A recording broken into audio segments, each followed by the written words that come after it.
सुशील मोदी का आज जन्मदिन है, 5 जनवरी है। तमाम जैसा हमने दिखाया अभी भी स्टेज पर ही हैं, कार्यकर्ताओं की बधाई स्वीकार कर रहे हैं। और हमारे साथ कन्हैया राजौली हैं, रवि जी पूर्व विधायक हैं भाजपा के।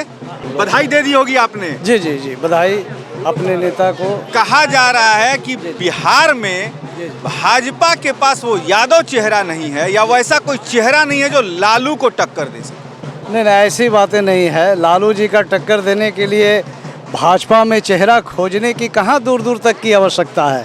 जैसा हम लोगों का मानना है, और आप अगर आवाम से भी चर्चा कर लें तो हम तो क्या पब्लिकली भी इस बात की चर्चा है कि लालू जी से मुकाबला करने के लिए भारतीय जनता पार्टी का एक एक कार्यकर्ता और एक एक मंडल अध्यक्ष अपना कमर कस चुके हैं। और आने वाले समय में उनके सारे प्रश्नों को जवाब देते हुए, जनहित में कार्य करते हुए उनका मुकाबला करके उनको आने वाले लोकसभा चुनाव में काफ़ी शिकस्त पड़ने जा रही है, ऐसा पूरे हम लोग मानते हैं।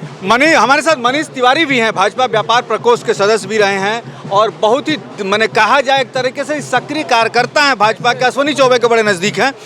मनीष जी, यदि जिस हिसाब से सीट शेयरिंग की बात चल रही है, यदि 1:1 की लड़ाई हुई तो भाजपा के लिए बिहार में बड़ा मुश्किल है। भारतीय जनता पार्टी सदैव तैयार रहती है और हमारे पास देश के यशस्वी प्रधानमंत्री श्री नरेंद्र भाई मोदी जी का आशीर्वाद है। और एक बात आपको बता दें कि 2014 में जब से आदरणीय नरेंद्र भाई मोदी जी की सरकार केंद्र में आई है, पुनर्जागरण काल राजनीतिक रूप से हुआ है और देश में अस्मिता की लड़ाई है। जिस प्रकार से भारतवर्ष में सुख शांति और समृद्धि का हो रहा है और जिस तरह से भारत में 500 वर्षों के बाद राम मंदिर की स्थापना हुई है, उसका उद्घाटन हो रहा है, नरेंद्र मोदी भाई और आदरणीय अमित शाह जी के सामने इस देश में कोई चुनौती नहीं है। और बिहार में सक्षमता से भारतीय जनता पार्टी अपने सर्वोच्च रिजल्ट को प्राप्त करेगी, ऐसा हम लोग का विश्वास है। और भारतीय जनता पार्टी के कर्मठ कार्यकर्ता सदैव, भारतीय जनता पार्टी कोई पार्टी ही नहीं है, यह एक ऐसी पार्टी है जिसने भारत में राष्ट्रवाद की परिकल्पना की है और यह भारत को आज विश्व गुरु बनाने में हमारे यशस्वी प्रधानमंत्री जी और माननीय श्री अमित शाह जी का बहुत बड़ा योगदान है। इसलिए आप जो भी कह रहे हैं उस पर हम लोग ये मुहर लगाते हैं कि भारतीय जनता पार्टी पूर्ण बहुमत से और अब की बार 400 पार का बात जो है सच साबित होगा।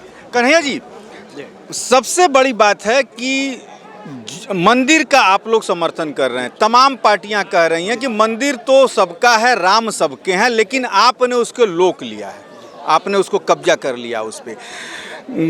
पुरी के शंकराचार्य का एक बयान भी आया है कि क्या हम मोदी वहाँ मूर्ति को स्पर्श करेंगे, वहाँ उद्घाटन करेंगे और हम क्या वहाँ साधु संत बैठ के ताली बजाएंगे। साधु संतों के मठाधीश जो हैं हिंदू के, उनके बीच में भी मतभेद होने लगा। वो भी कह रहे हैं कि भाई मोदी क्यों, कोई साधु महात्मा से क्यों नहीं मूर्ति का पूजन कराया जाए। देखिए, इस विषय पर तो महात्मा जी ने आपसे जो कहे हैं या आप जो सब कह रहे हैं ये हमारे संज्ञान में नहीं है, लेकिन इतना ज़रूर हम आपसे ज़रूर कहना चाहेंगे कि आदरणीय नरेंद्र मोदी जी 500 के संघर्षों को अपने क्रियाकलाप से, अपने कार्यशैली से और अपने जनमानस के एक एक स्थिति को देखते हुए जिस तरह से उनके कसौटी पर खरा उतरने का प्रयास किए और देश हित में, राष्ट्र हित में, अमन चैन के हित में और सारे लोगों का जिस तरह से धार्मिक संस्कृति बचाने का हित में और धर्म का रक्षा करने के हित में जिस तरह से नरेंद्र मोदी जी आदरणीय देश के प्रधानमंत्री आ करके अपना समर्पण और अपना परिश्रम का प्रकाष्ठा दिखाने का काम किए हैं, इससे ये साफ स्पष्ट होता है अगर भक्ति ही भगवान का होना है तो कोई सभी लोग भक्त हैं इस देश। मनीष जी, हनुमानगढ़ी के कुछ महात्मा भी विरोध में उतर गए हैं। पुरी के शंकराचार्य ने कहा है कि क्यों मोदी ही क्यों मूर्ति का स्पर्श करेंगे, साधु महात्मा क्यों नहीं, क्या कहना चाहेंगे आप? देखिए, भारत के प्रधानमंत्री जी में वो तमाम गुण है और सबसे बड़ी बात है कि मानवीय परोपकार से परिपूर्ण आज देश में ऐसा यशस्वी प्रधानमंत्री विरले देखने को मिला है जो आम आदमी से जुड़ा हुआ है। और सबसे बड़ी बात है कि मेरा हाथ जोड़ के अपील है पूरे संत समुदाय से, यह कोई विवाद का विषय नहीं है। भगवान राम जन जन के राम हैं और मर्यादा पुरुषोत्तम राम की प्राण प्रतिष्ठा और पूजन में पूरे संतमन समाज को हृदय से आना चाहिए। इसमें कहीं किसी प्रकार की कोई राजनीति नहीं होनी चाहिए।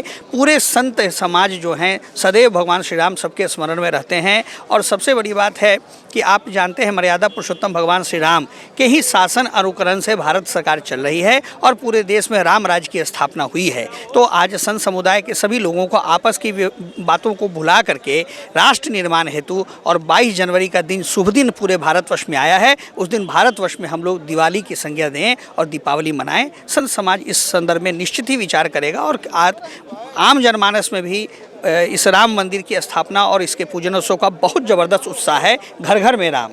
कहा जाता है कि राजनीति से धर्म नहीं होता है, धर्म से राजनीति होती है। और जो जैसा कि भाजपा के कार्यकर्ता और लोग कह रहे हैं कि राम के का जो धर्म का ये था, उनकी जो सोच थी, उसके ऊपर ही भारत की राजनीति जो है वो चल रही है और चलेगी। देखना है कि 2024 में राम मंदिर का मुद्दा भाजपा कितना भुना पाती है, इस पर भी नजर रहेगी। आप बने रहिए हमारे साथ।